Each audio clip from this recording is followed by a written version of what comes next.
Hi guys! Tayo nga pala ngayon ay magluluto ng menudo. Yan. I-ready ko na siya lahat guys para mabilis lang ang video. Bawang, sibuyas,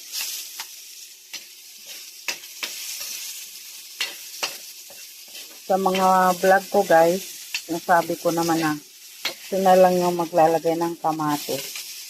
Ewan ko ba, gustong gusto ko maglagay ng kamatis. Pag meron lang. Yan. Kunti lang nilagay ko. Na ano. Kumbaga pinakuluan ko na to sila. Para mabilis na lang.